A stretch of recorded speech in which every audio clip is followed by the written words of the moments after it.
Hello students, इससे पहले वाले क्लासेज में हमने बेटा आयनाइजेशन एंथैल्पी क्या होती है ऐसा पढ़ लिया था। अब बेटा जस्ट उससे अपोजिट चीज़ है, अपोजिट टर्म में बेटा इलेक्ट्रॉन गेन एंथैल्पी। देखते हैं क्या है।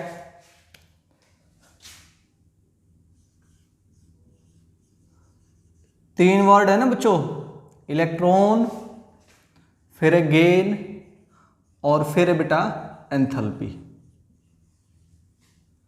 ये ऐसा भी बोल सकते हैं बच्चों कि आयनाइजेशन एंथैल्पी से अपोजिट है। कैसे?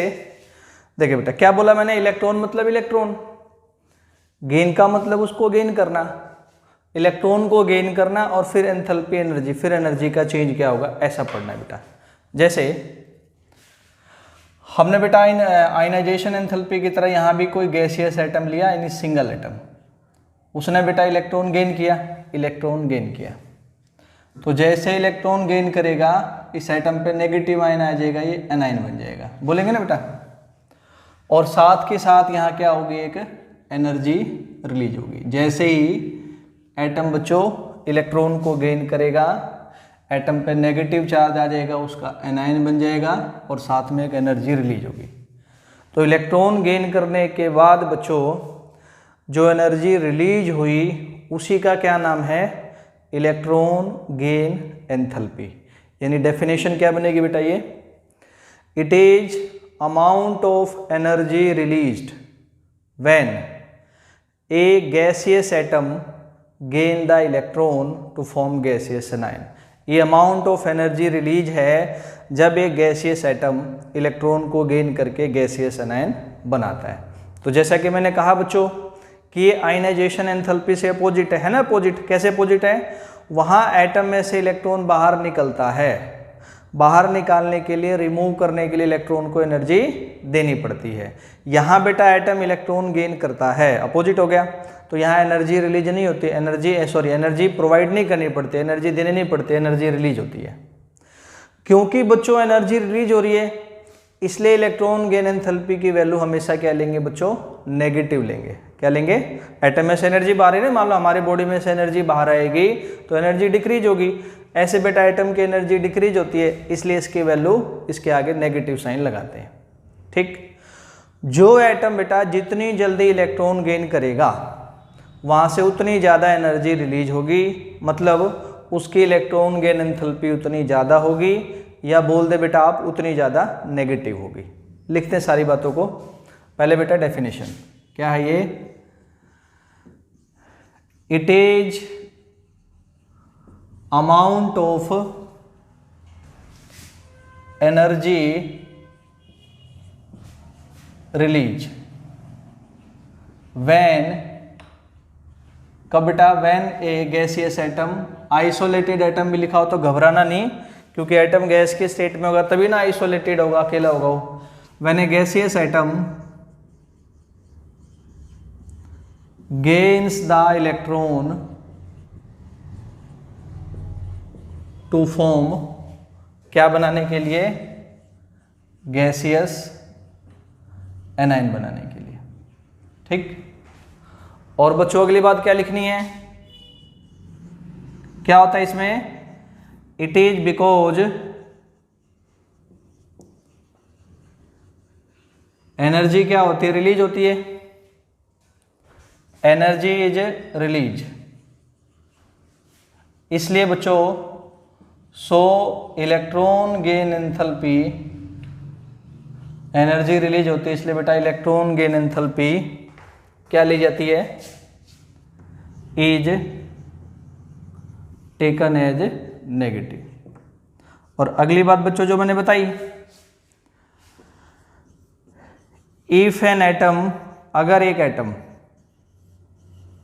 Gains the electron easily quickly, एक एटम आसानी से इलेक्ट्रॉन को गेन करता है,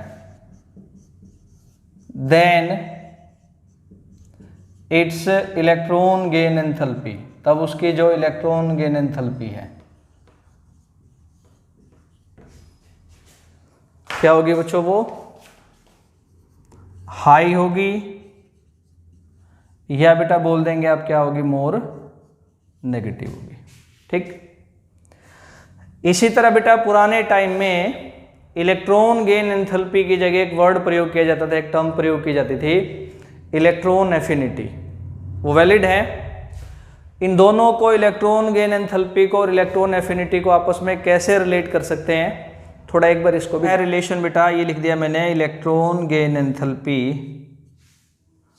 gain enthalpy, electron gain enthalpy H ये इसका ये एनर्जी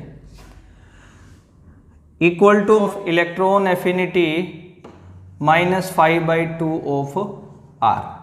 ये ए बेटा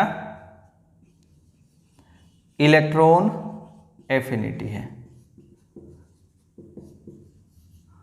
और R बच्चों यहां पे क्या है, कांस्टेंट है।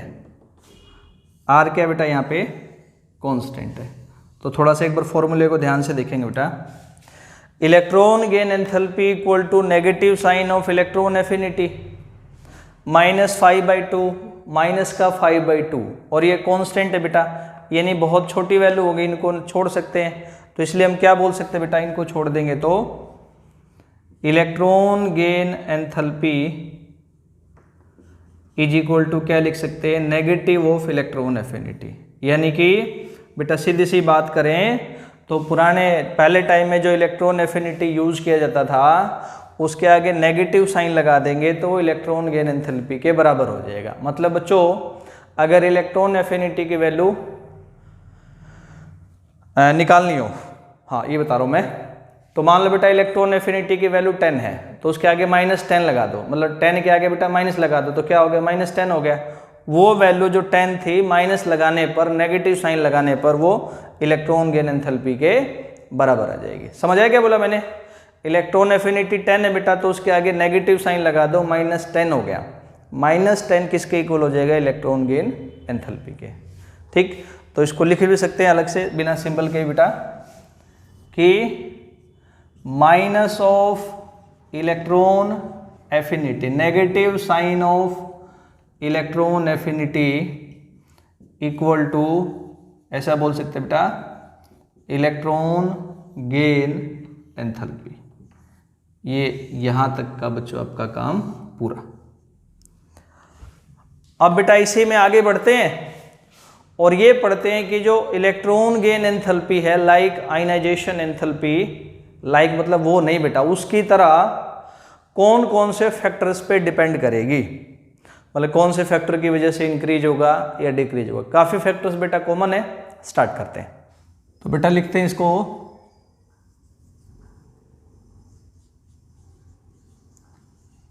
फैक्टर्स अफेक्टिंग इलेक्ट्रॉन गेन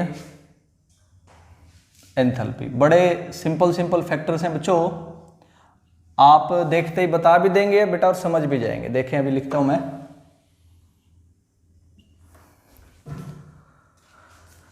पहला फैक्टर बेटा इसमें इलेक्ट्रॉन गेन करना है तो सबसे इंपॉर्टेंट रोल होगा बेटा उसके अंदर न्यूक्लियर चार्ज का। अब शायद पहले बताया भी होगा कि बेटा हमेशा जब भी इलेक्ट्रॉन गेन होगा तो लास्ट वाले शेल में होगा, आउटर मोस्ट में, और लॉस भी होगा तो वहीं से होता है।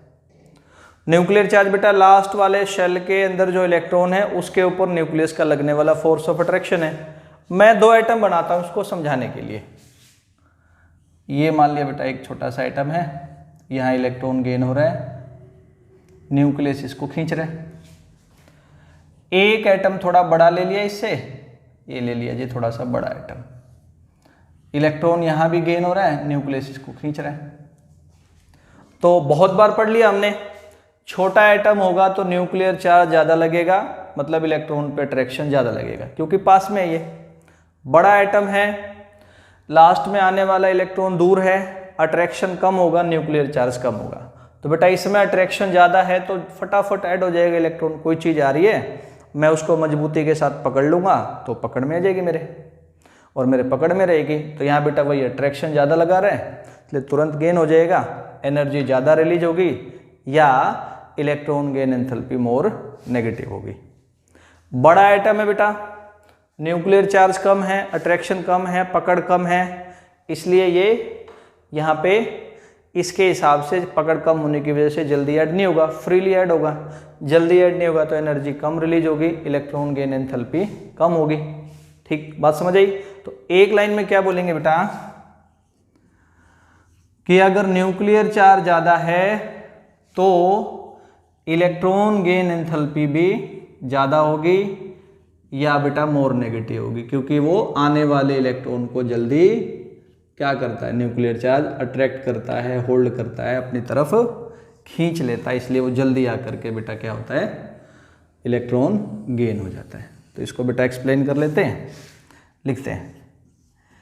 इफ न्यूक्लियर चार्ज यानी अट्रैक्शन कुल मिला के एज हाई, ज़्यादा है, तो क्या होगा, देन आने वाला इलेक्ट्रॉन जो लास्ट में आ रहा है, incoming electron is added, add हो जाएगा आसानी से, और जिसकी वजह से बेटा बे अट्रैक्शन ज़्यादा है, पकड़ लेगा न्यूक्लियस, जल्दी ऐड हो जाएगा, जिसकी वजह से high amount of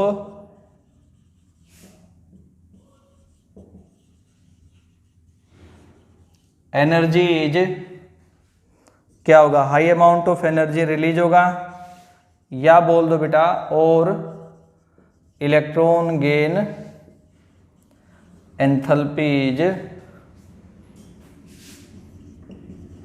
more negative, और नहीं तो क्या बोल देंगे, वाइस वर्सा। समझते हो, बड़ा साइज होगा, सॉरी न्यूक्लियर चार्ज कम होगा तो इलेक्ट्रॉन जल्दी ऐड नहीं होगा, एनर्जी कम रिलीज होगी, कम नेगेटिव होगी, पहला फैक्टर बेटा। दूसरा क्या बच्चों, इससे अपोजिट है, इसको हम बोलते हैं, ये भी आपने बहुत बार पढ़ा सुना देखा बेटा, शील्डिंग या स्क्रीनिंग इफेक्ट बोलते हैं। आउटर मोस्ट शेल के इलेक्ट्रॉन पे इनर शेल के इलेक्ट्रॉन जो मिलकर के फोर्स ऑफ रिपल्सन लगाते हैं, ये 1 2 3 4, मान लो इनर शेल है बेटा, ये इनके इलेक्ट्रॉन इसको जिस फोर्स से रिपेल करते हैं लास्ट वाले शेल के इलेक्ट्रॉन को, उसको बोलते हैं शील्डिंग इफेक्ट। अब बेटा यहाँ से ध्यान से समझना आपने, लास्ट वाले शेल में बेटा ये इलेक्ट्रॉन आके ऐड हो रहे हैं, लेकिन इसके अंदर जो इसके भाई बंधु इसको रिपेल कर रहे हैं, इस इलेक्ट्रॉन को यहाँ ऐड नहीं होने देते, इसको धक्का देके दूर भगा देते हैं। तो ये ऐड नहीं हो रहा ना जल्दी आसानी से, क्योंकि रिपेल कर रहे हैं इसको, ये इलेक्ट्रॉन जल्दी नहीं ऐड हो रहा है।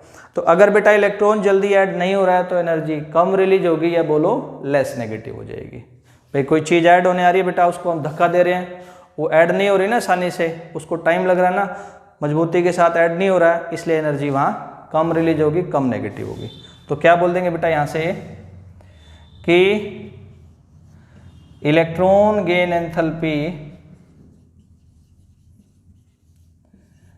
अगर शील्डिंग इफेक्ट ज़्यादा होगा तो बेटा इलेक्ट्रॉन गेन एंथैल्पी कम होगी, इनवर्सली प्रोपोर्शनल टू बच्चों शील्डिंग इफेक्ट, ऐसा लिख सकते हैं।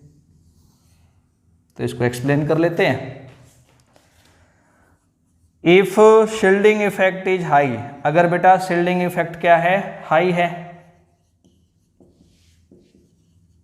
तो क्या बोल देंगे, देन आने वाला इलेक्ट्रॉन तो रिपेल ही हो रहा है बेटा, then incoming electron is not added easily, आसानी से ऐड नहीं होगा, इसलिए बेटा सो इलेक्ट्रॉन गेन एंथैल्पी, भाई रिपेल हो रहा तो ऐड कहाँ से होगा, इज लेस, इसलिए इलेक्ट्रॉन गेन एंथैल्पी कम होगी, और बेटा बोल दो लेस नेगेटिव होगी, और नहीं तो क्या बोल देंगे बेटा वाइस वर्सा, शील्डिंग इफेक्ट कम, रिपल्सन कम, आसानी से इलेक्ट्रॉन गेन होगा, इलेक्ट्रॉन गेन एंथैल्पी ज़्यादा होगी, या बेटा मोर नेगेटिव होगी। इफेक्ट ज़्यादा होगा तो आने वाला इलेक्ट्रॉन जल्दी ऐड नहीं होगा, इसलिए बेटा इलेक्ट्रॉन गेन एंथैल्पी कम होगी या कम नेगेटिव होगी, वाइस वर्सा।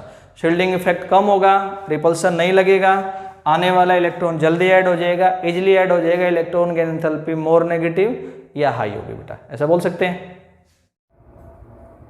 फैक्टर देखते हैं जो इलेक्ट्रॉन गेन एंथैल्पी को अफेक्ट करता है। दो फैक्टर थे बेटा, न्यूक्लियर चार्ज, शील्डिंग इफेक्ट। तीसरा बेटा उनसे मिलता जुलता जिसको हम बोलते हैं साइज ऑफ एटम। वैसे ही जैसे हुए थे बेटा। अब मैंने समझने के लिए दो एटम बनाए, दो एटम के साइज को लिया मैंने।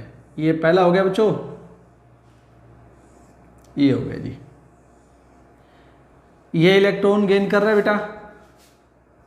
दूसरा एटम मैंने थोड़ा बड़ा बना दिया इससे, ये बना दिया, ये हो गया जी दूसरा एटम। ये भी क्या कर रहा है, इलेक्ट्रॉन गेन कर रहा है। देख करके आप बड़ी आसानी से बता सकते हैं कि इसका साइज स्मॉल है, इसका लार्ज है। स्मॉल है तो बेटा लास्ट वाला इलेक्ट्रॉन न्यूक्लियस के पास होगा, न्यूक्लियर चार्ज ज़्यादा लगेगा, अट्रैक्शन ज़्यादा लगेगा, न्यूक्लियस के इस इलेक्ट्रॉन पे आने वाले इलेक्ट्रॉन पे पकड़ ज़्यादा होगी, जल्दी पकड़ लेगा, जल्दी गेन हो जाएगा, इसलिए इलेक्ट्रॉन गेन एंथैल्पी हाई होगी, मोर नेगेटिव होगी। बड़ा साइज है बेटा, इनकमिंग लास्ट वाला इलेक्ट्रॉन न्यूक्लियस से दूर है, न्यूक्लियर चार्ज कम लगेगा, अट्रैक्शन कम लगेगा, इसलिए यहाँ जल्दी ऐड नहीं होगा, टाइम लगेगा। बड़ा है ना, दूर हो गया, कोई चीज़ हमारे से दूर हो उसको हम जल्दी नहीं पकड़ सकते, इसलिए क्या बेटा जल्दी गेन नहीं हुआ, इसलिए एनर्जी कम रिलीज होगी, या इलेक्ट्रॉन गेन एंथैल्पी कम होगी, लेस नेगेटिव होगी, ऐसा बोल सकते हैं। तो बात वही है बेटा पुरानी, न्यूक्लियर चार्ज साइज छोटा होगा तो ज़्यादा लगेगा, इसलिए वहाँ पे बच्चों इलेक्ट्रॉन गेन एंथैल्पी ज़्यादा होगी या मोर नेगेटिव होगी। तो क्या बोल सकते हैं एक लाइन के अंदर कि बेटा इलेक्ट्रॉन गेन एंथैल्पी ज़्यादा कब होगी, मोर नेगेटिव कब होगी, जब एटम्स का साइज क्या होगा, छोटा होगा। तो electron gain enthalpy is inversely proportional to size. Size छोटा तो इलेक्ट्रॉन गेन एंथैल्पी ज़्यादा। इसको एक्सप्लेन करते हैं बेटा। If size of atom is small then क्या होगा एटम के पास, it has high nuclear charge, attraction ज़्यादा लगेगा लास्ट वाले इलेक्ट्रॉन पे, हाई न्यूक्लियर चार्ज, इसलिए हाई न्यूक्लियर चार्ज, इसलिए सो इनकमिंग इलेक्ट्रॉन, आने वाला इलेक्ट्रॉन इज एडिड, ऐड हो जाएगा आसानी से, इजली, एंड और क्या हो जाएगा बच्चों, electron gain enthalpy is high, या बेटा लिख दो मोर नेगेटिव, और नहीं तो क्या लिख सकते हैं सीधा वाइस वर्सा, साइज बड़ा, न्यूक्लियर चार्ज कम, इलेक्ट्रॉन जल्दी गेन नहीं होगा, इसलिए इलेक्ट्रॉन गेन एंथैल्पी कम होगी या लेस नेगेटिव होगी। तो बेटा ये तीनों फैक्टर कंप्लीट। अब देखते हैं variation of electron gain enthalpy in periodic table. जैसे आपने आयनाइजेशन एंथैल्पी का पढ़ा था बेटा, वेरिएशन कहाँ इंक्रीज होगा कहाँ डिक्रीज होगा इन द पीरियोडिक टेबल। तो पहले पढ़ेंगे बेटा अलोंग द पीरियड, जब हम पीरियोडिक टेबल में लेफ्ट टू राइट मूव करते हैं। स्टार्ट करते हैं बेटा। तो देखते हैं बेटा variation of electron gain enthalpy कहाँ पर, इन पीरियोडिक टेबल।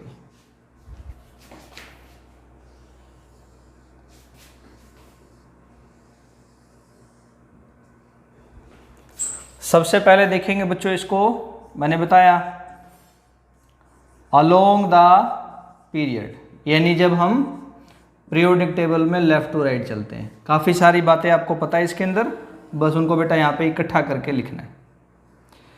जैसे बच्चों हम अलोंग द पीरियड चलते हैं, आप सबने पढ़ा है atomic size, atomic radius decrease होगा, इसलिए यहाँ लिखा ऊपर न्यूक्लियर चार्ज इंक्रीज होगा, और बच्चों ऐसा होने की वजह से इलेक्ट्रॉन जल्दी गेन होगा, न्यूक्लियर चार्ज ज़्यादा हो गया तो, और अगर इलेक्ट्रॉन जल्दी गेन हो गया तो बच्चों electron gain enthalpy more negative होगी या हाई होगी।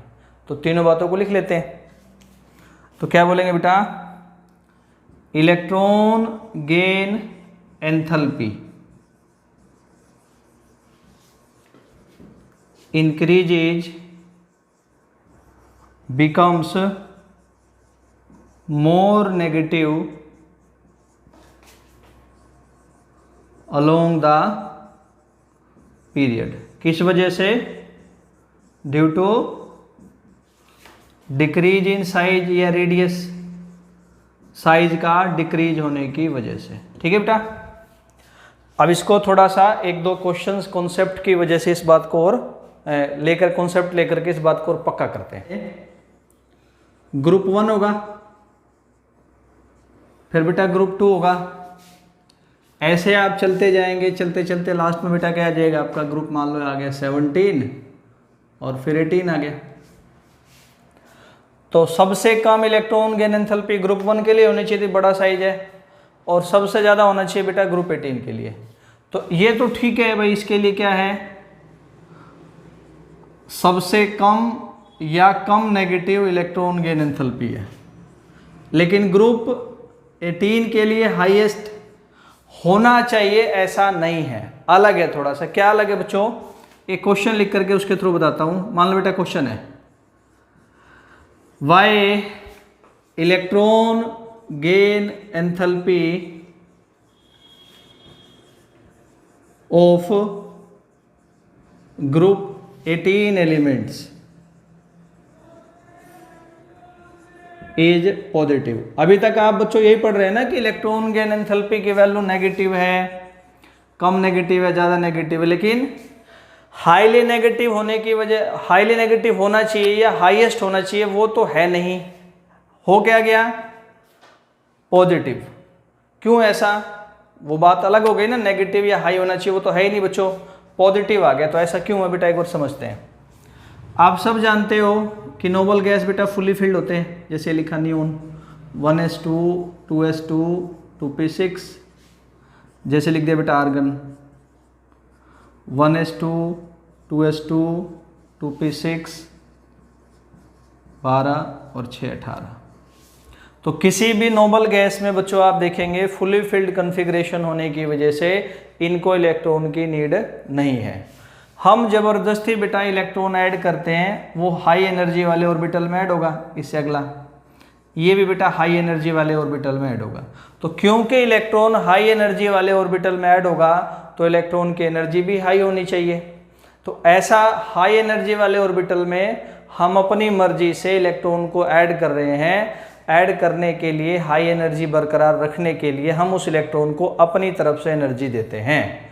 क्योंकि बेटा इलेक्ट्रॉन को हाई एनर्जी वाले ऑर्बिटल में ऐड करने के लिए हमको अपनी तरफ से एनर्जी देनी पड़ती है। इलेक्ट्रॉन एनर्जी को गेन कर लेता है। क्योंकि इलेक्ट्रॉन एनर्जी को गेन कर रहा है इसलिए उसके आगे साइन क्या आएगा बेटा, पॉजिटिव आएगा, या उसकी वैल्यू पॉजिटिव आ जाएगी। जैसे हमारी बॉडी में कोई एनर्जी आएगी तो हमारी बॉडी की एनर्जी बढ़ेगी, ऐसे बेटा इलेक्ट्रॉन की भी एनर्जी बढ़ती है, इंक्रीज होती है, इसलिए उसके आगे साइन पॉजिटिव लगाते हैं, उसकी वैल्यू को पॉजिटिव लेते हैं। आई कोई बात समझ? जैसे हमारे को बेटा मान लो इलेक्ट्रॉन नहीं चाहिए तो बाहर से इलेक्ट्रॉन कब ऐड होगा हमारी बॉडी में, जब वो पावरफुल होगा, उसकी एनर्जी ज़्यादा होगी। सेम यहाँ पे है तो इलेक्ट्रॉन एनर्जी लेके ऐड हो रहा है, इसलिए उसकी एनर्जी की वैल्यू बच्चों क्या आएगी, पॉजिटिव आएगी। लिखते हैं इस बात को। तो इन एलिमेंट्स ऑफ ग्रुप 18 बोल दो बच्चों, या noble gases, due to fully filled configuration, fully filled configuration होने की वजह से, due to fully filled configuration there is no need of electrons, इनको कोई भी इलेक्ट्रॉन्स की नीड नहीं है। अगली बात बेटा, to add the electron, electron को ऐड करने के लिए इसमें in high energy orbitals, high energy के ऑर्बिटल्स में, इन हाई एनर्जी ऑर्बिटल्स, ये वाले बेटा, energy is given to elements, elements को क्या करेंगे, एनर्जी देंगे। और ये क्या बना देगा बच्चों, this makes value of electron gain enthalpy positive, ये लॉजिक है।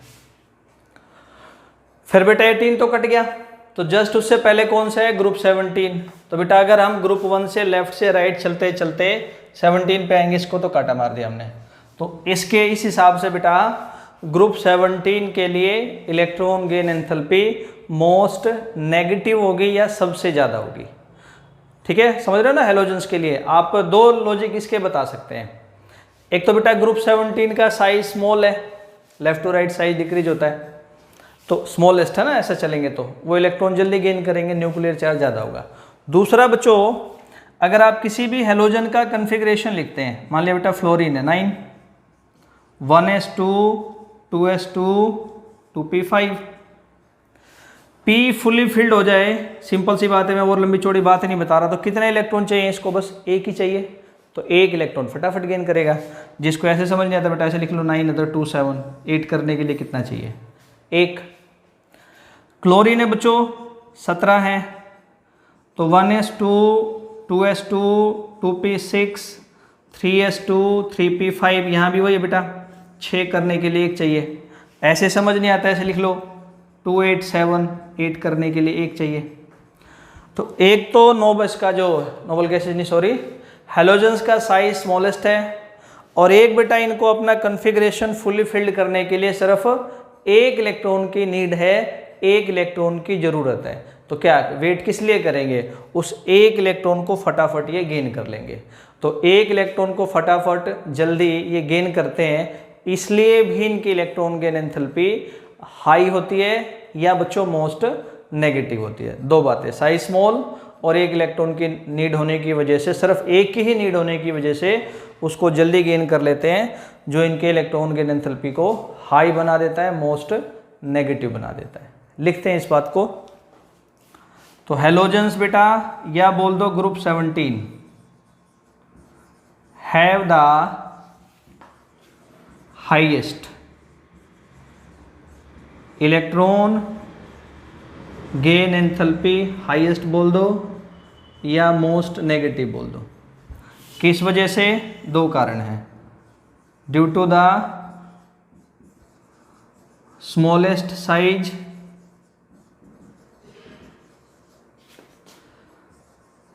and they have need of only one electron क्या बनने के लिए, to become fully filled, इसलिए so they gain इलेक्ट्रॉन जल्दी से गेन करते हैं, इजीली गेन करते हैं। ऐसे दो बेटा इसमें रीजन है। तो सबसे कम ग्रुप 1 के लिए, ग्रुप 18 के लिए पॉजिटिव, सबसे ज़्यादा ग्रुप 17 या हेलोजेंस के लिए। ऐसा बच्चों अलोंग द पीरियड इसका वेरिएशन होता है। अब देखते हैं वेरिएशन को, डाउन द ग्रुप जब आएंगे टॉप टू बॉटम, तो क्या इलेक्ट्रॉन गेन एंथैल्पी का वेरिएशन हो सकता है। तो देखते हैं बेटा वेरिएशन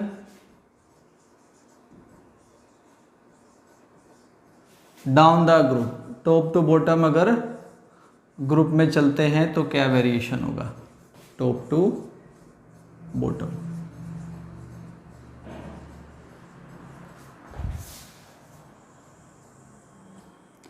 तो बच्चों इसको समझना बड़ा सिंपल है। आप सब जानते हैं डाउन द ग्रुप एलिमेंट्स का साइज क्या होता है, इंक्रीज होता है। साइज इंक्रीज होगा तो पढ़ा ही है बेटा थोड़ी देर पहले, न्यूक्लियर चार्ज डिक्रीज होगा। ऐसा होने की वजह से इलेक्ट्रॉन जल्दी गेन नहीं होगा, और अगर इलेक्ट्रॉन गेन नहीं होगा तो इलेक्ट्रॉन गेन एंथैल्पी डिक्रीज हो जाएगी या बच्चों कम नेगेटिव हो जाएगी, लेस नेगेटिव हो जाएगी। Down the group size increase होने की वजह से न्यूक्लियर चार्ज डिक्रीज होता है, कम होता है, इसलिए बेटा इलेक्ट्रॉन जल्दी गेन नहीं होगा। नहीं होगा तो इलेक्ट्रॉन गेन एंथैल्पी कम हो जाएगी, लेस नेगेटिव हो जाएगी। लिखते हैं पूरी बात को। तो क्या बोलेंगे बेटा, इलेक्ट्रॉन गेन एंथैल्पी डिक्रीजेज या बोल दो बेटा और becomes less negative down the group किस वजह से? ड्यू टू, क्या रीजन इसका? Increase in size of elements, increase in size of elements. ये ट्रेंड फॉलो होता है, होना चाहिए, लेकिन बेटा इसके कुछ एक्सेप्शंस है, वो मैं आपको बताता हूं जो इस ट्रेंड को फॉलो नहीं करते हैं। जैसे अभी अभी पढ़ाया था ना हेलोजेंस ग्रुप 17, हेलोजेंस में क्या एक्सेप्शन है बेटा? देखो पहले फ्लोरीन है, क्लोरीन है, ब्रोमीन, आयोडीन, एस्टेटाइन। होना क्या चाहिए बेटा? सबसे ज़्यादा इलेक्ट्रॉन गेन एंथैल्पी, उससे कम, उससे कम, उससे कम, सबसे कम। होता उल्टा बेटा, इसके इलेक्ट्रॉन गेन एंथैल्पी ज़्यादा होनी चाहिए लेकिन कम हो जाएगी, इसकी ज़्यादा हो जाएगी, इसकी कम हो जाएगी, इसके लिए ज़्यादा हो जाएगी। तो क्वेश्चन के थ्रू इसको देखते हैं। क्या question? Why electron gain enthalpy of fluorine is less, या बोल दो बच्चों लेस नेगेटिव देन क्लोरीन। ज़्यादा होना चाहिए लेकिन कम है, क्या इसके पीछे लॉजिक है? तो एक बार कॉन्फ़िगरेशन लिखते हैं दोनों के। 9 है, 1s2 2s2 2p5, 17 है बेटा 1s2 2s2 2p6 3s2 3p5। देखते हुए आप क्या बताएंगे? फ्लोरीन का साइज छोटा है, सिर्फ दूसरा सेल आ रहा है, क्लोरीन का साइज बड़ा है। इस छोटे साइज के 2p के ऑर्बिटल में पहले से 5 इलेक्ट्रॉन हैं जिन्होंने भीड़ कर रखी है, आपस में धक्का मुक्की कर रहे हैं। जैसे छठा इलेक्ट्रॉन आएगा इन पांचों को ऐसा लगेगा कि भीड़ और ज़्यादा बढ़ेगी, हम अनकंफर्टेबल होंगे, तो पांचों मिलके बेटा उसको धक्का देंगे, रिपेल करेंगे, नहीं आने देंगे। जैसे क्लास में पहले से बहुत भीड़ है, कोई और नए बच्चे आते हैं तो पहले वाले बच्चों को पता है भाई पहले भीड़ है, हम कंफर्टेबल नहीं है, हमारे बैठने की ठीक जगह नहीं है, तो पहले वाले बच्चे कैसे न कैसे कोशिश करके जो नए बच्चे आ रहे हैं जो भीड़ को और बढ़ाएंगे उनको भगाते हैं, धक्का दे के, ऐसा कह के पढ़ाई समझ नहीं आती है, केमिस्ट्री वाला बोर करता है, इस तरह की बातें करके बेटा उसको भगाने की कोशिश करते हैं। तो ऐसे भीड़ है इसलिए छठे इलेक्ट्रॉन को भगाएंगे, रिपेल करेंगे।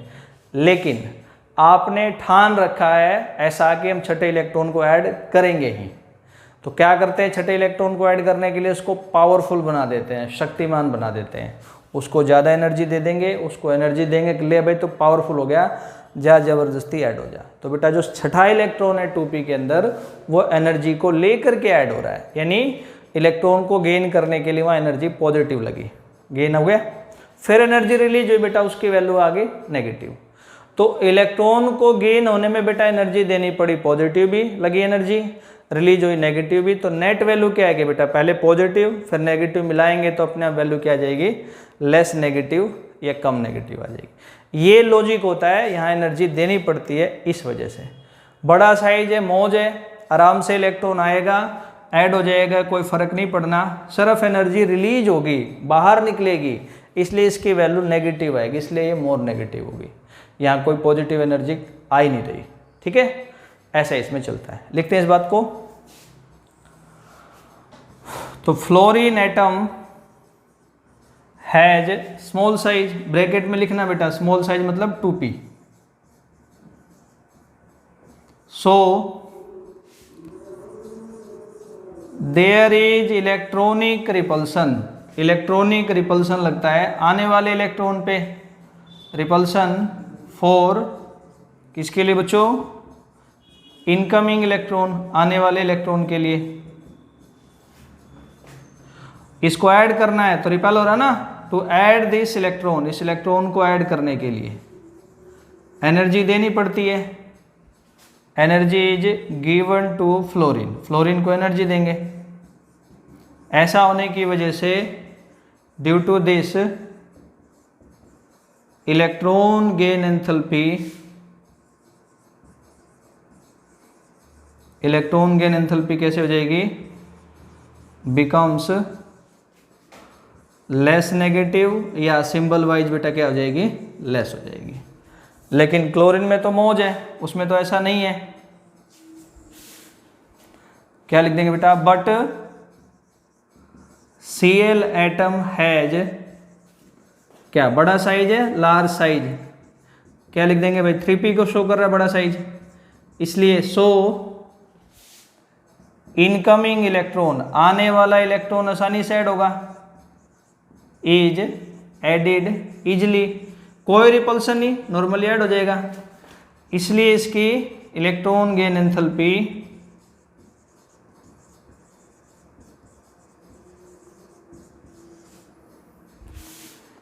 इज मोर नेगेटिव,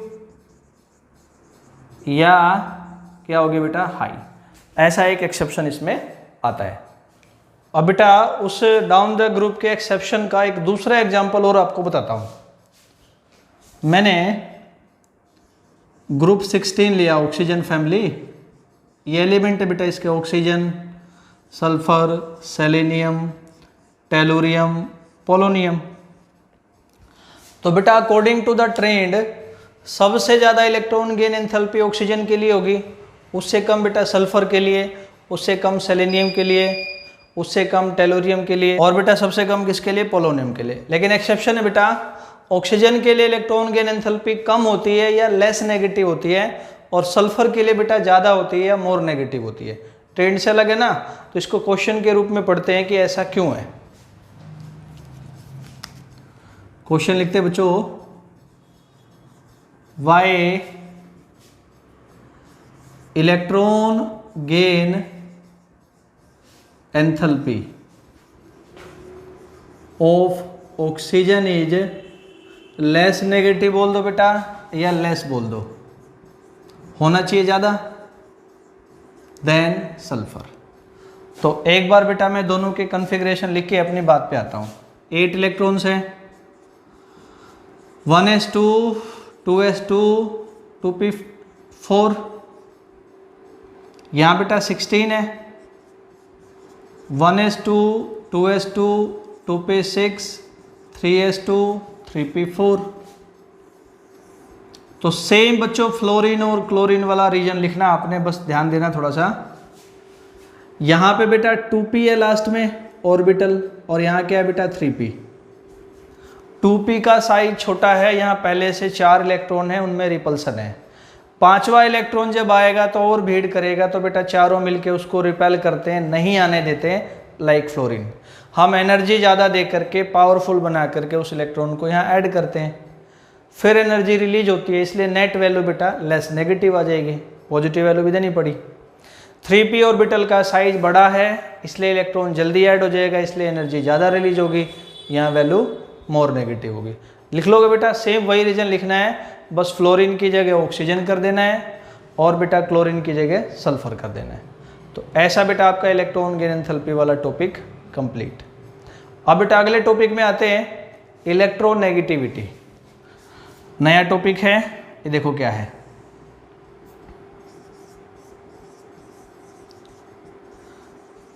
इलेक्ट्रो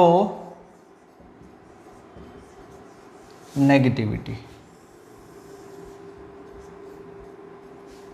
तो 2 वर्ड है बेटा, इलेक्ट्रो से याद करना है इलेक्ट्रॉन, नेगेटिविटी से नेगेटिव, इलेक्ट्रॉन नेगेटिव। ये पता है बेटा इलेक्ट्रॉन पे चार्ज नेगेटिव है। 2 एटम हैं, उन्होंने आपस में इलेक्ट्रॉन करके शेयरिंग से कोवेलेंट बॉन्ड बनाया, सबने पढ़ा होगा। कोवेलेंट बॉन्ड इलेक्ट्रॉन की बराबर बराबर शेयरिंग से, साझेदारी से बनते हैं। यानी बेटा इस बॉन्ड में ए का भी इलेक्ट्रॉन है और बी का भी इक्वल नंबर में है। लेकिन मान लिया बेटा बी के मन में लालच आया, तो दोनों इलेक्ट्रॉन्स का अपनी तरफ क्या करेगा, अट्रैक्शन करेगा। तो बी जब बेटा अट्रैक्शन करेगा तो उसके ऊपर उधर उसकी तरफ इलेक्ट्रॉन मूव करके चला जाएगा, नेगेटिव आ जाएगा, इधर से चला गया तो पॉजिटिव। तो क्या बोल देंगे बेटा, ये बी की इलेक्ट्रोनेगेटिविटी है, या बी एक इलेक्ट्रोनेगेटिव एलिमेंट है। बी की क्या है, ये इलेक्ट्रोनेगेटिविटी। यानी इलेक्ट्रोनेगेटिविटी की क्या डेफिनेशन बनेगी, tendency of an atom, tendency मतलब power of an atom to attract the bonded electron, to attract the shared pair of electron bond वाले इलेक्ट्रॉन या शेयरिंग वाले इलेक्ट्रॉन को एक एटम के थ्रू, एक एटम के द्वारा अट्रैक्ट करने की टेंडेंसी, अट्रैक्ट करने की पावर क्या बोली जाती है बेटा? इलेक्ट्रोनेगेटिविटी। लिखते हैं definition. It is tendency of an atom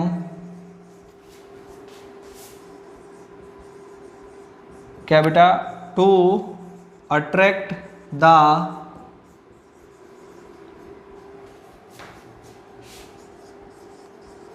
shared pair of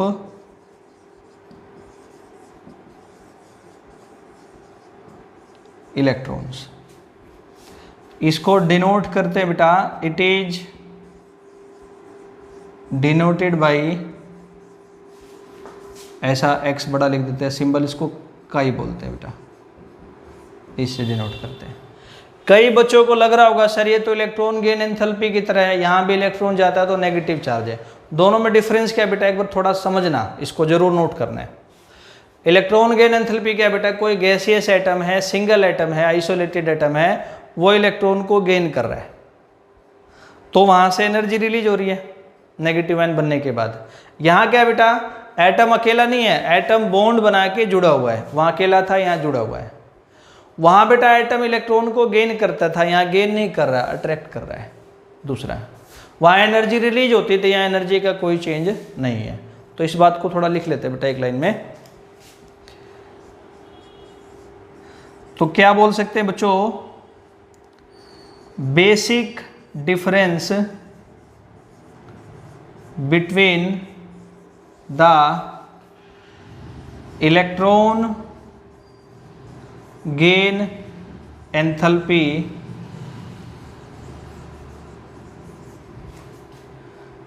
and the, दूसरा हम पढ़ रहे हैं बेटा अभी,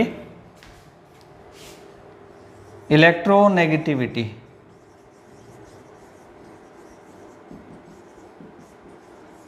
इज दैट, क्या है? इन electron gain enthalpy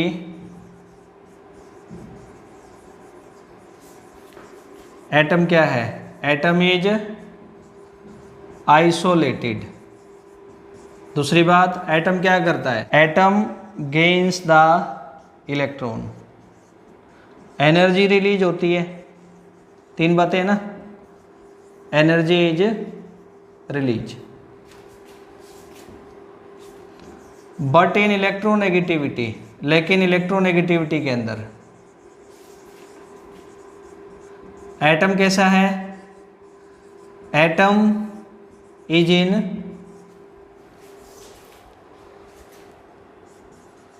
combined state, जुड़ा हुआ है बॉन्ड बना के।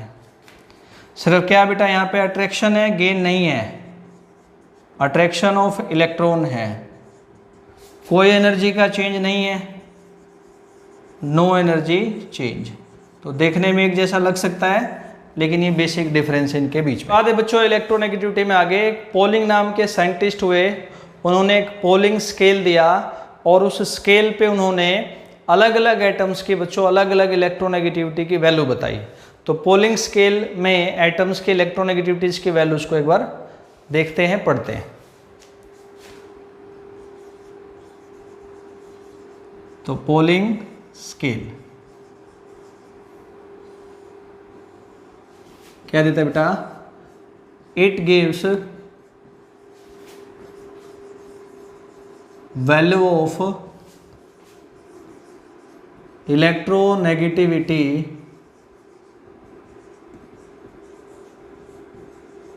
फॉर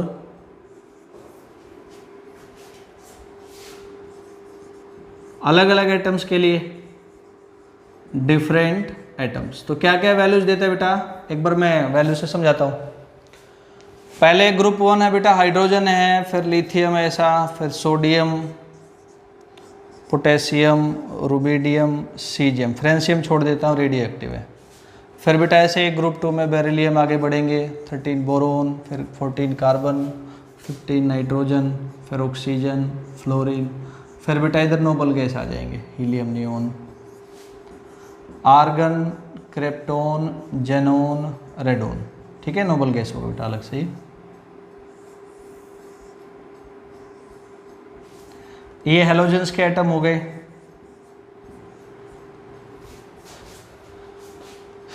ये दूसरा group magnesium, calcium, strontium, barium, radium छोड़ देते हैं बेटा, रेडियो एक्टिव है। सबसे पहले बेटा इसने बताया लिथियम की इलेक्ट्रोनेगेटिविटी 1 है, इसके बेटा 0.9 हो जाएगी, 0.8, 0.7, 0.6। 1 के बाद बेरिलियम में आएंगे तो बेटा 1.5, बोरोन का 2, कार्बन का 2.5, नाइट्रोजन का 3, ऑक्सीजन का 3.5, फ्लोरीन का आपका F लिख रहा हूँ मैं 4।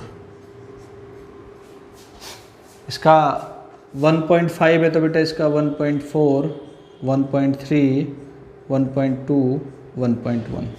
समझने वाली बात क्या है बच्चों, यहाँ आप देख रहे हैं डाउन द ग्रुप आ रहे हैं तो 0.1 से वैल्यू डिक्रीज हो रही है। चाहे यहाँ नोट कर ले बेटा, 0.1 से वैल्यू डिक्रीज हो रही है, यानी पोलिंग स्केल में अगर हम डाउन द ग्रुप आएंगे तो इलेक्ट्रोनेगेटिविटी की वैल्यू बच्चों 0.1 से डिक्रीज होगी किसी भी ग्रुप में। और अगर बेटा along the period left to right चल रहे हो आप, तो यहाँ क्या नोट किया आपने, नोट करने वाली बात है, वैल्यू 0.5 से क्या हो रही है बेटा, इंक्रीज हो रही है। तो पोलिंग स्केल में left to right along the period चलने पर इलेक्ट्रोनेगेटिविटी की वैल्यू 0.5 से इंक्रीज होगी। डाउन द ग्रुप 0.1 से डिक्रीज, अलोंग द पीरियड 0.5 से इंक्रीज, ऐसा ध्यान करना है। ठीक है, कोई डाउट यहाँ तक? नोबल गैस है बेटा, उन्होंने बॉन्ड तो बनाना नहीं किसी के साथ, इसलिए इनकी इलेक्ट्रोनेगेटिविटी की वैल्यू क्या लेके चलते हैं बच्चों हम, नोबल गैसेज के लिए 0। कुछ एक दो एक्सेप्शन है ट्रेंड के हिसाब से हटके। हाइड्रोजन का बेटा अलग इलेक्ट्रोनेगेटिविटी है, इसका 2.1 वैल्यू होती है, याद कर लेना। आप जैसे बेटा यहाँ आगे बढ़ते हैं, F के बाद यहाँ आएंगे तो जो मैं पढ़ा रहा हूँ डाउन द ग्रुप 3.9 होना चाहिए Cl के लिए, लेकिन 3.9 ना होकर बेटा क्या है ये 2.9, ये एक्सेप्शन है, यहाँ से ध्यान करना। बाकी फॉलो होगा सीक्वेंस बेटा, ये 2.8, 2.7 ऐसा चलता रहेगा, ये पोलिंग स्केल है। फिर बेटा पोलिंग ने दो एटम के बीच में इलेक्ट्रोनेगेटिविटी का डिफरेंस कैसे बता सकते हैं, कैसे कैलकुलेट कर सकते हैं, उसको भी बताया। कैसे बताया वो मैं एक बार समझाता हूँ। उससे पहले एक मिनट रुक रहा हूँ, मैं एक चीज़ और बताता हूँ बेटा। वैल्यू देख करके क्या समझ आता है बेटा, सबसे ज़्यादा वैल्यू किसके लिए है, फ्लोरीन के लिए। तो fluorine is the most electronegative element in the periodic table. उससे कम वैल्यू किसके लिए बेटा, ऑक्सीजन के लिए। उससे कम इलेक्ट्रोनेगेटिव ऑक्सीजन। उससे कम वैल्यू बेटा किसके लिए, नाइट्रोजन के लिए। उससे कम इलेक्ट्रोनेगेटिव नाइट्रोजन। और उससे कम वैल्यू किसके लिए, क्लोरीन के लिए। और उससे भी कम बेटा कम इलेक्ट्रोनेगेटिव कौन, क्लोरीन। यानी दुनिया में 4 आपके मोस्ट इलेक्ट्रोनेगेटिव एलिमेंट कौन कौन से हो गए बेटा, फ्लोरीन, फिर ऑक्सीजन, फिर नाइट्रोजन, फिर क्लोरीन। ये बात ध्यान करनी पहले। इसको ऐसे याद कर सकते हैं बेटा, FON, फोन याद हो जाएगा, आजकल फ़ोन सबको याद होता है। फ़ोन पे आगे क्या है, कॉल आती है बेटा, ऐसे याद हो जाएगा फ़ोन कॉल। और यहाँ से हम ये बोल सकते हैं कि क्या, ये सबको याद करना है बिल्कुल पक्का। Fluorine is the most electronegative, fluorine is the most electronegative element in periodic table. Fluorine आपका मोस्ट इलेक्ट्रोनेगेटिव एलिमेंट है, फिर ऑक्सीजन, फिर बेटा नाइट्रोजन, फिर क्लोरीन, बाकी सब उसके बाद। और अगर और देखेंगे बेटा तो लिस्ट इलेक्ट्रोनेगेटिव कौन सा होगा, CGM। ये भी लिखना चाहिए, क्या लिख देंगे बेटा, CGM is the list electronegative, या इससे उल्टा बेटा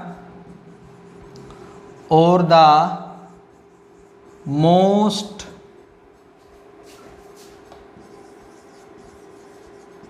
इलेक्ट्रोपॉजिटिव एलिमेंट। इलेक्ट्रोनेगेटिव नहीं अट्रैक्ट नहीं करता तो बेटा इलेक्ट्रॉन डोनेट करके पॉजिटिव आयन बनाएगा, इसलिए बोलते हैं electropositive. Is the most electropositive element in periodic table, ऐसे इसके बारे में हम लिख सकते हैं। हाँ, अपने बेटा आते हैं डिफरेंस पे। Pauling give the formula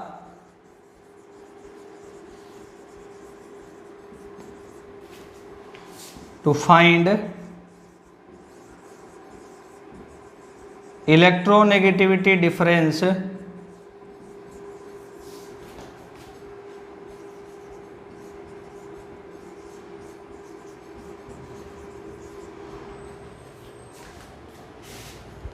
between two atoms. तो क्या बेटा मान लिया, लेट दो एटम है ए एंड बी, तो क्या होगा बेटा formula, psi electronegativity of A minus electronegativity of B, समझ रहे हैं, equal to 0.1017 minus root of delta. Electronegativity of A minus electronegativity of B equal to 0.1017 minus root of delta. तो root of delta क्या है बेटा, ये तो constant है, ठीक है। रूट ऑफ डेल्टा की वैल्यू क्या है उसको चेक करते हैं, देखते हैं। बेटा रूट डेल्टा क्या है आपका, डिफरेंस इन बॉन्ड एनर्जी या बॉन्ड डिसोसिएशन एनर्जी या bond dissociation enthalpy of A and B, पूरा यहाँ पे बेटा क्या, माइनस का साइन फिर रूट है, root of bond dissociation energy of A into bond dissociation energy of B. क्या है, bond dissociation energy of A and B. A और बी के बीच बॉन्ड तोड़ने के लिए जो एनर्जी देनी पड़ती है, माइनस बेटा पूरे का रूट है bond dissociation energy of A and A और ए का बॉन्ड तोड़ने के लिए जो एनर्जी देनी पड़ेगी, multiplied by the bond dissociation energy of B and B और बी के बीच में जो बॉन्ड तोड़ने के लिए एनर्जी देनी पड़ेगी। बॉन्ड डिसोसिएशन एनर्जी एंथैल्पी मतलब दो एटम के बीच में बेटा बिल्कुल सिंपल, बॉन्ड तोड़ने के लिए जो एनर्जी देनी पड़ती है, जो रिक्वायर्ड होती है। तो लिखते हैं बेटा इसको, क्या है ये, पहले ए बी की बात करते हैं। A B bond dissociation energy या बेटा एंथैल्पी जब बॉन्ड किसके बीच में बेटा, between A and B, atom A और बी के बीच में। ऐसे बेटा bond dissociation energy of A का मतलब क्या है, मतलब इसको बोलेंगे बेटा बॉन्ड डिसोसिएशन एनर्जी या एंथैल्पी बिटवीन जब बॉन्ड ए और ए के बीच में है। और ई बी बी का मतलब क्या बेटा, कि बॉन्ड डिसोसिएशन एनर्जी या enthalpy between B and B जब बॉन्ड बी और बी के बीच में, ठीक। अब बेटा थोड़ा आगे बढ़ते हैं, ऐसे कौन कौन से फैक्टर्स हैं जिनके ऊपर इलेक्ट्रोनेगेटिविटी डिपेंड करती है, उनको देखते हैं। तो फैक्टर्स अफेक्टिंग किसको बेटा, इलेक्ट्रो नेगेटिविटी।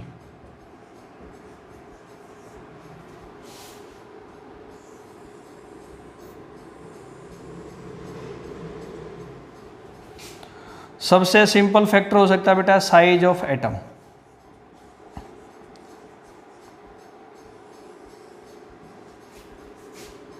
एक बेटा छोटा एटम है, इलेक्ट्रॉन का अट्रैक्शन कर रहा है, एक बेटा बड़ा एटम अट्रैक्शन कर रहा है।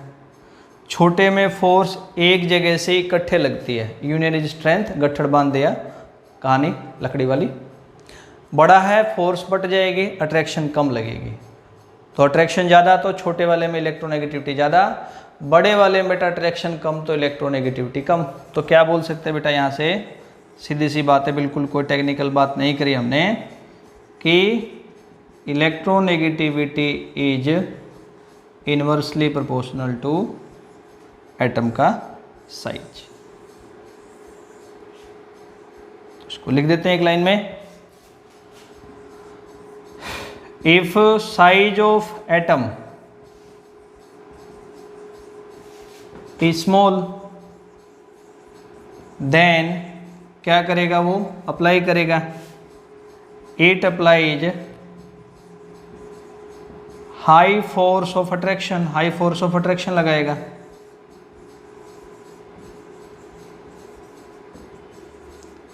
एंड क्या होगा बेटा, हैज, क्या होगी इसकी, हाई इलेक्ट्रोनेगेटिविटी।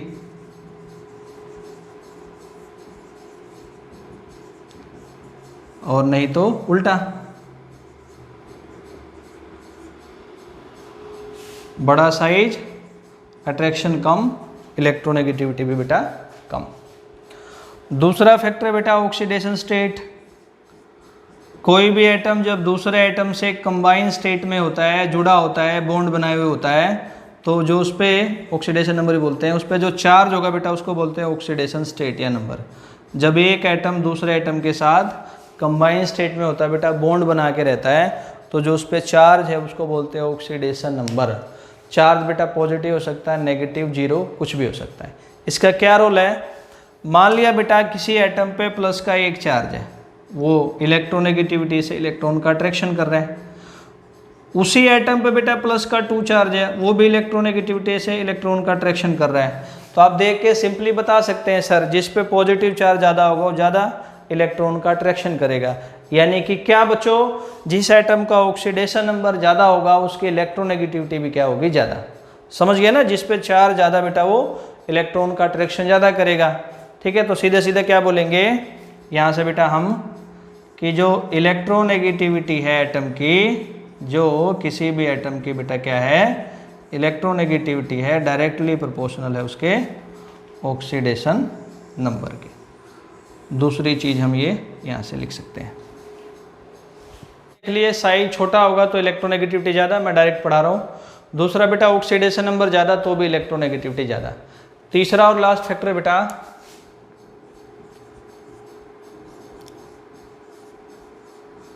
हाइब्रिडाइजेशन।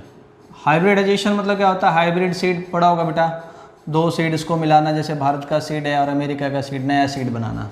तो यहाँ सीड नहीं मिलाने। हाइब्रिडाइजेशन का मतलब क्या याद करना बेटा केमिस्ट्री में, ऑर्बिटल को आपस में मिलाना, इंटरमिक्सिंग ऑफ ऑर्बिटल्स तो क्या बोलते हैं बेटा, हाइब्रिडाइजेशन। अब कहेंगे सर आप इंटरमिक्सिंग क्यों पढ़ा रहे हैं बेटा, कौन सा ऑर्बिटल है एटम के अंदर, इलेक्ट्रोनेगेटिविटी उस ऑर्बिटल पे भी डिपेंड करती है, क्योंकि हर एक ऑर्बिटल के इलेक्ट्रॉन अट्रैक्ट करने की पावर अलग अलग होती है। मैं अपनी बात को फिर से रिपीट कर रहा हूँ, इंटरमिक्सिंग ऑफ ऑर्बिटल्स क्यों पढ़ा रहा हूँ बेटा, एटम के अंदर कौन सा ऑर्बिटल है, मतलब एस है, पी है, डी है, एफ है, क्योंकि हर एक ऑर्बिटल की बेटा इलेक्ट्रॉन को अट्रैक्ट करने की पावर अलग अलग होती है।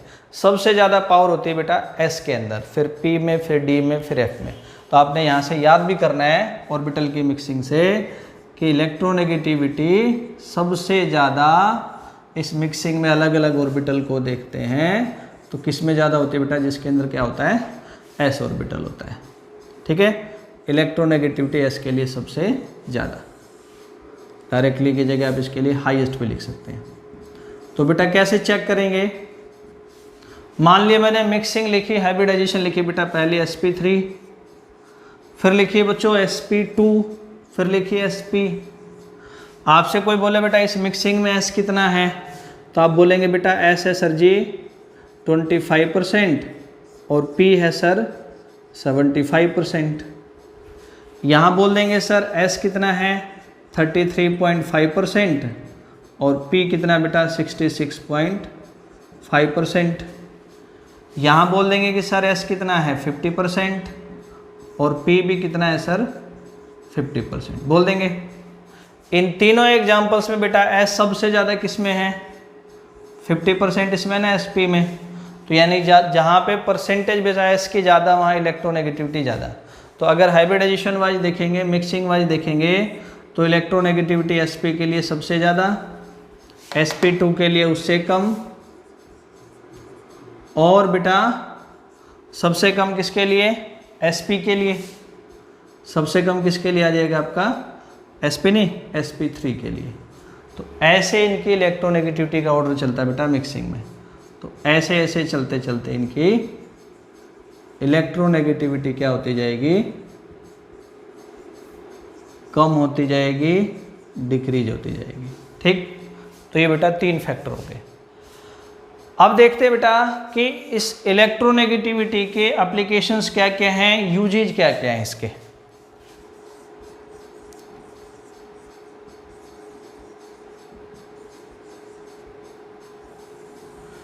बड़े आसान आसान यूजेज हैं। पहला यूज है बेटा ये फाइंड करना कि गिवन कंपाउंड पोलर है या नॉन पोलर। पोलर का मतलब बेटा जहां दोनों चार्ज होते हैं, पॉजिटिव भी और नेगेटिव भी। नॉन पोलर का मतलब बच्चों जहां एक ही टाइप का चार्ज होता है, या तो पॉजिटिव पॉजिटिव होगा या नेगेटिव नेगेटिव होगा। लिखते हैं, पहला काम क्या है बेटा, पहले application, to find that given compound is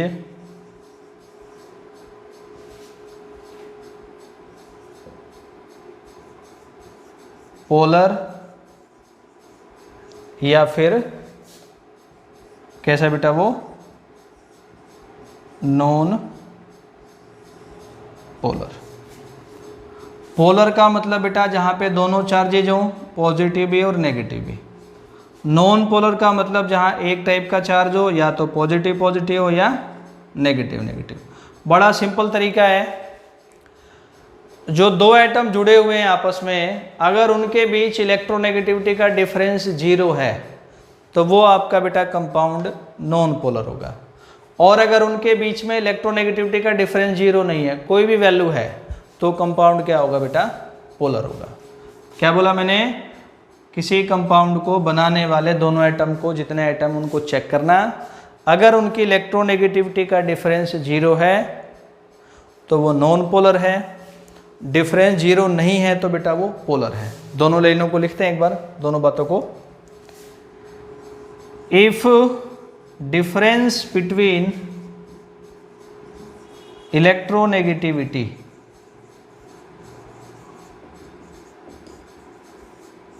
of, अभी एग्जांपल भी बताएंगे बच्चों आपको, 2 एटम्स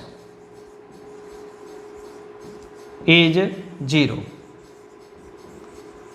देन कंपाउंड कैसा होगा बेटा, non polar. Then compound is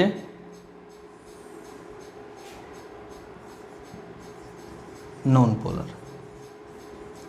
लेकिन but if difference between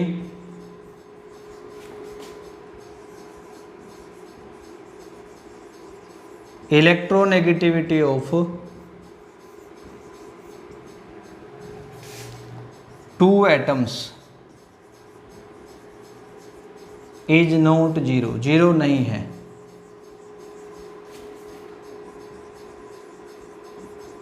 then compound is कैसा होगा बेटा, कंपाउंड आपका पोलर। एग्जाम्पल देखते हैं बेटा, बड़े आसानी से समझ आ जाएगा। जैसे मैंने कहा हाइड्रोजन, मैंने कहा क्लोरीन, जो इलेक्ट्रोनेगेटिविटी इसके लिए होगी वो इसके लिए डिफरेंस 0, जो Cl के लिए बेटा वही Cl के लिए डिफरेंस 0। तो इसलिए दोनों क्या होंगे आपके मॉलिक्यूल, या किसी कंपाउंड में ऐसे देखोगे तो बेटा नॉन पोलर, दोनों के दोनों। लेकिन मैंने लिया बेटा HCl, हाइड्रोजन की इलेक्ट्रोनेगेटिविटी अलग है, Cl की अलग है, कभी डिफरेंस 0 नहीं हो सकता, इसलिए क्या होगा बेटा, ये नॉन पोलर। मैंने लिया वाटर, ऑक्सीजन की इलेक्ट्रोनेगेटिविटी अलग है बेटा, हाइड्रोजन की अलग है, दोनों अलग अलग हैं, तो कभी भी इलेक्ट्रोनेगेटिविटी ऐसे में 0 नहीं हो सकता, तो ये क्या हो जाएंगे बेटा आपके पोलर। बड़ा ऐसे चेक करते हैं, समझ आया। सेम एटम है, डिफरेंस इलेक्ट्रोनेगेटिविटी का 0, नॉन पोलर। अलग अलग एटम है, इलेक्ट्रोनेगेटिविटी का डिफरेंस 0 नहीं होगा, क्या होगा बेटा, पोलर। सेकंड एप्लीकेशन क्या फाइंड करना, metallic and non metallic character. तो मेटल का काम क्या होता है बेटा, इलेक्ट्रॉन डोनेट करना, no attraction of electron. Non metal का काम क्या बेटा, इलेक्ट्रॉन को गेन करना, ओनली अट्रैक्शन ऑफ इलेक्ट्रॉन। तो जहाँ अट्रैक्शन होगा, जहाँ इलेक्ट्रोनेगेटिविटी ज़्यादा होगी, उसके अंदर नॉन मेटेलिक कैरेक्टर ज़्यादा। जहाँ अट्रैक्शन नहीं होगा, अट्रैक्शन नहीं होगा वहाँ मेटेलिक कैरेक्टर ज़्यादा। तो सेकंड एप्लीकेशन ये हो सकती है। सेकंड लिख देंगे बेटा, क्या फाइंड करना है, to find metallic and non metallic character. Metallic और नॉन मेटेलिक कैरेक्टर को क्या करना है बेटा, फाइंड करने के लिए। तो मैंने समझाया है, जैसे पहली बात बेटा कि मेटेलिक कैरेक्टर ज़्यादा कब होगा, मेटल का कैरेक्टर ज़्यादा कब होगा, जब इलेक्ट्रॉन अट्रैक्शन की बात ही ना हो। मतलब metallic character is inversely proportional to electronegativity. जिस एटम की इलेक्ट्रोनेगेटिविटी कम उसका मेटेलिक कैरेक्टर ज़्यादा। और बेटा दूसरी बात क्या है, मैंने बताया आपको, नॉन मेटल तो इलेक्ट्रॉन गेन करता है ना, तो non metallic character is directly proportional to, क्या है, non metallic character is directly proportional to electronegativity. Electronegativity ज़्यादा, इलेक्ट्रॉन का अट्रैक्शन ज़्यादा, तो नॉन मेटेलिक कैरेक्टर भी ज़्यादा। इसका वेरिएशन चेक कर लेते बेटा ऐसे ही। एप्लीकेशन के बाद अगला टॉपिक इलेक्ट्रोनेगेटिविटी का वेरिएशन देखते हैं बेटा किसके अंदर, पीरियोडिक टेबल के अंदर। बहुत इजी है, along the period down the group. तो पहले चेक करेंगे बेटा हम कहाँ पे, अलोंग द पीरियड। तो अगर बच्चों आप left to right along the period चलते हैं तो साइज डिक्रीज होगा। तो मैंने पढ़ाया छोटा साइज होगा तो इलेक्ट्रोनेगेटिविटी ज़्यादा होगी। तो अलोंग द पीरियड क्या बोल देंगे बेटा, सीधे सीधे इलेक्ट्रोनेगेटिविटी आपकी एलिमेंट्स की इंक्रीज होगी। तो अगर थोड़ा और पढ़ना बेटा, पहले सबसे पहले ग्रुप 1 सबसे बड़ा साइज, नोबल गैस के बाद 2, चलते चलते बेटा 17, 18। नोबल गैस को तो काट दो बाहर बेटा, बोला था ना मैंने 0 है। तो सबसे छोटा साइज किसका है, ग्रुप 17 का, हेलोजन्स का। तो हेलोजन का पूरा ग्रुप बेटा पूरे पीरियोडिक टेबल में सबसे छोटा साइज होने की वजह से मोस्ट इलेक्ट्रोनेगेटिव, ठीक है। और दूसरे नंबर पे कौन सा बेटा ज़्यादा electronegative, second most electronegative oxygen वाला। और बेटा उसका तो 0 बाहर है, बड़ा साइज होने की वजह से ग्रुप 1 बेटा आपका लिस्ट इलेक्ट्रोनेगेटिव, सबसे कम इलेक्ट्रोनेगेटिव ग्रुप होगा। ये इससे उल्टा भी बोल सकते हैं बेटा, ये मोस्ट इलेक्ट्रोपॉजिटिव। भाई इलेक्ट्रॉन अगर अट्रैक्ट नहीं करेंगे तो सबसे ज़्यादा बेटा डोनेट करेंगे। दोबारा बताता हूँ, नोबल गैस के लिए 0, सबसे छोटा साइज होने की वजह से हेलोजन्स मोस्ट इलेक्ट्रोनेगेटिव ग्रुप, उससे कम इलेक्ट्रोनेगेटिव बेटा ग्रुप 16, बड़ा साइज होने की वजह से ग्रुप 1 लिस्ट इलेक्ट्रोनेगेटिव, सबसे कम इलेक्ट्रोनेगेटिव, और या फिर सबसे ज़्यादा बेटा इलेक्ट्रोपॉजिटिव। डाउन द ग्रुप आएंगे टॉप टू बॉटम बेटा, तो एलिमेंट्स का साइज इंक्रीज होता है, इसलिए बेटा इलेक्ट्रोनेगेटिविटी क्या होगी आपकी, डिक्रीज होगी। तो बेटा डाउन द ग्रुप क्या वेरिएशन है, किसी भी ग्रुप के अंदर कॉमन चीज है ये, टॉप टू बॉटम आने पर डाउन द ग्रुप बोलेंगे बेटा electronegativity decreases due to size increase होने की वजह से, due to increase in size of elements का साइज इंक्रीज होने की वजह से। तो बेटा यहाँ तक आपका इलेक्ट्रोनेगेटिविटी वाला जो टॉपिक है वो कंप्लीट। इलेक्ट्रोनेगेटिविटी के बाद अगली चीज देखते हैं वैलेंसी। आप सबने पढ़ा है साइंस के अंदर, कोई इसमें अलग बात नहीं बेटा। तो वैलेंस इलेक्ट्रॉन का यूज करते हुए बेटा कोई भी एटम बॉन्ड बनाता है, वैलेंस इलेक्ट्रॉन के हिसाब से शेयरिंग करता है, डोनेट करता है, गेन करता है। तो बेटा वैलेंसी वैसे ही है, combining capacity of an atom is called its valency. एक एटम की कंबाइनिंग कैपेसिटी क्या बोली जाती है, उसकी valency. It is combining capacity of an atom, भाई कितने इलेक्ट्रॉन का यूज करते हुए कोई भी एटम जुड़ता है, कंबाइन करता है, वो उसकी वैलेंसी है। अगली बात बेटा, अगर नंबर ऑफ वैलेंस इलेक्ट्रॉन 1 से लेके 4 तक है तो वैलेंसी भी बेटा सेम 4 होती है। लेकिन अगर नंबर ऑफ वैलेंस इलेक्ट्रॉन 4 से ज़्यादा है तो वैलेंसी कैसे आएगी? 8 minus number of valence electrons. If number of valence electrons are, कहाँ तक है? अप टू 4 है, देन वैलेंसी क्या है बेटा? सेम है, वैलेंसी इज सेम। लेकिन अगर क्या बच्चों, if number of valence electrons are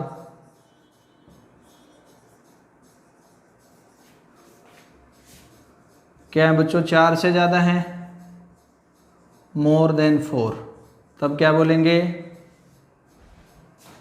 then valency is equal to the क्या? 8 minus number of valence electrons. ऐसे इसको फाइंड कर सकते हैं, पहले आपने किया भी होगा। जैसे बेटा कुछ एग्जांपल लिख के समझाता हूं मैंने कहा बेटा एटम है लिथियम, 3 इलेक्ट्रॉन है, वैलेंस इलेक्ट्रॉन 1 है बेटा, तो इसकी वैलेंसी भी 1 है। मैंने कहा बेटा मैग्नीशियम 282, वैलेंस इलेक्ट्रॉन 2 है ना बेटा, 4 से कम ही है, 4 तक है सेम, इसलिए वैलेंसी भी क्या बेटा इसकी 2 है। आगे बढ़ते बेटा, मान लो लिख लिया मैंने एल्यूमिनियम, वैलेंस इलेक्ट्रॉन बेटा 3 है, तो वैलेंसी भी क्या रहेगी बच्चों इसकी 3 रहेगी। मान लो ले लिया मैंने कार्बन, वैलेंस इलेक्ट्रॉन बेटा 4 है ना, 4 तक की बात है, तो वैलेंसी भी बेटा क्या रहेगी इसकी 4 रहेगी। थोड़ा और बढ़ जाते हैं आगे बेटा, ऐसे लिखे मैंने, ऑक्सीजन है, वैलेंस इलेक्ट्रॉन आगे बेटा 6, 4 से ज़्यादा है ना, तो वैलेंसी कैसे आएगी? 8 minus number of valence electrons, तो valency equal to the 8 minus 6 क्या आ जाएगा बेटा 2। मैंने लिखा नाइट्रोजन, कितने बेटा? 7 है टोटल, 2 माइनस 5, वैलेंस इलेक्ट्रॉन 4 से ज़्यादा है, तो वैलेंसी क्या आएगी बेटा? 8 माइनस 5 इक्वल टू क्या? 3। ऐसे इसको फाइंड करते हैं। अब बेटा देखते हैं वैलेंसी का वेरिएशन पीरियोडिक टेबल में, वही पुरानी बातें, अलोंग द पीरियड और डाउन द ग्रुप। तो बेटा पहले देखते हैं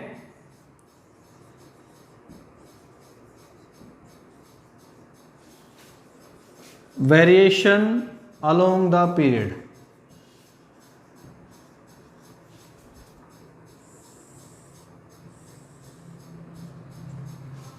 यानी लेफ्ट टू राइट चलेंगे तो बेटा पहले बेटा एग्जाम्पल देखते हैं, फिर क्या हो सकता है उसको एक बार चेक करते हैं। Along the period left to right variation देखने के लिए पहले मैं एक एग्जाम्पल बताता हूँ। मैंने बेटा सेकंड पीरियड लिखा, lithium, beryllium, boron, carbon, nitrogen, oxygen, fluorine, neon, 2 1 valence electron 1 बेटा, 2 2 वैलेंस इलेक्ट्रॉन 2, ऐसे लिखते जाएंगे आगे, 2 3 2 4 2 5 2 6 2 7 2 8, ऐसा करके बेटा। तो अगर हम पहले एग्जाम्पल को चेक करते हैं बच्चों, पहले वाले को, तो वैलेंसी 1 है, यहाँ भी वैलेंसी 2 है बेटा, यहाँ 3 है, 4 है, 8 माइनस 5 बेटा 3 है, 2 है, 1 है, 0 है। यानी बोलेंगे बेटा अलोंग द पीरियड पहले वैलेंसी अप टू 4 तक इंक्रीज होती है, फिर 4 तक जाने के बाद वैलेंसी क्या होगी? डिक्रीज होगी। तो लिखते हैं बेटा इसको, along the period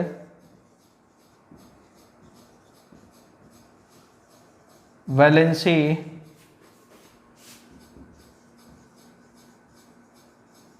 increases up to 4 और तब क्या होगा बेटा उसके बाद जो है वो डिक्रीज होनी शुरू हो जाती है। ये वेरिएशन होता है। डाउन द ग्रुप देखना इसको, तो डाउन द ग्रुप बेटा ग्रुप के अंदर सारे एलिमेंट्स जितने भी होते हैं सब के अंदर number of valence electron same होते हैं, इसलिए उनकी वैलेंसी भी क्या होती है, सेम होती है। तो number of valence electrons are same in a group, इसलिए बेटा क्या बोलेंगे, सो वैलेंसी क्या रहती है बेटा, रिमेन्स सेम। इसको एग्जांपल से बताता हूं। ग्रुप 1 समझने के लिए, लिथियम सोडियम एलिमेंट है ना बेटा, ये potassium rubidium caesium francium, 3 electron है बेटा, वैलेंस 1 हो गया, 11 बेटा वैलेंस 1 हो गया, यहाँ भी वैलेंस 1 हो गया। आगे बढ़ोगे बेटा ऐसे चलोगे, यहाँ भी वैलेंस 1 हो जाएगा, सब में ऐसे ही। तो बताया ना ग्रुप में number of valence electron same है, इसलिए वैलेंसी भी सेम रहती है। तो ये पूरा बेटा। अब देखते हैं मेटेलिक और नॉन मेटेलिक प्रॉपर्टी का पीरियोडिक टेबल के अंदर क्या ट्रेंड है, क्या ऑर्डर है। अगला टॉपिक है बेटा trend of metallic and non metallic property. Metal के बारे में याद करना है बेटा, इलेक्ट्रॉन डोनेट करते हैं, पता ही आपको। नॉन मेटल के बारे में बेटा वो इलेक्ट्रॉन को गेन करते हैं। तो पहले देखेंगे हम ट्रेंड बच्चों अलोंग द पीरियड। तो आप पढ़ते आ रहे हैं कई दिनों से बेटा, along the period size decrease होगा तो इलेक्ट्रॉन तो जल्दी डोनेट होगा नहीं, गेन ही करेगा एलिमेंट, इसलिए अलोंग द पीरियड उसकी नॉन मेटेलिक प्रॉपर्टी एलिमेंट की इंक्रीज होगी। यानी along the period left to right चलने पर बेटा नॉन मेटेलिक प्रॉपर्टी इंक्रीज होगी।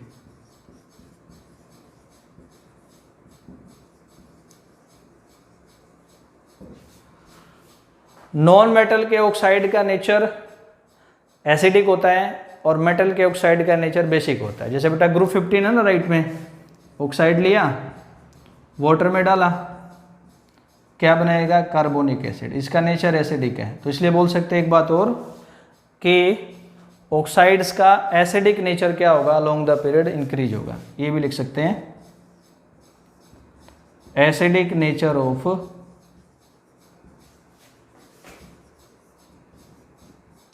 Oxides increases. इसी चीज को देखते हैं down the group. Down the group size increase होगा, साइज बड़ा होगा तो एलिमेंट जल्दी इलेक्ट्रॉन डोनेट कर सकता है, जो जल्दी करेगा क्या होगा बेटा, मेटल होगा। तो डाउन द ग्रुप क्या बोलेंगे, मेटेलिक प्रॉपर्टी इंक्रीज होगी साइज बढ़ने से। Due to increase in size metallic property increases. फिर बेटा जो मेटल के ऑक्साइड्स होते हैं उनका नेचर बेसिक होता है। मतलब क्या है कहने का मतलब कि मेटल के ऑक्साइड को, जैसे सोडियम का ऑक्साइड है बेटा ग्रुप 1, उसको वाटर में डाला तो बेस बनाएगा सोडियम हाइड्रोक्साइड। तो down the group metallic property increase होने के साथ साथ हम ये भी लिख सकते हैं कि ऑक्साइड्स का बेसिक नेचर भी क्या होगा, इंक्रीज होगा। मेटेलिक प्रॉपर्टी इंक्रीज होगी, इसलिए बेटा क्या बोलेंगे, बेसिक नेचर ऑफ ऑक्साइड्स, ये भी क्या होता है बेटा आपका इंक्रीज होता है। तो ऐसे एक ट्रेंड हम ये बता सकते हैं इसमें।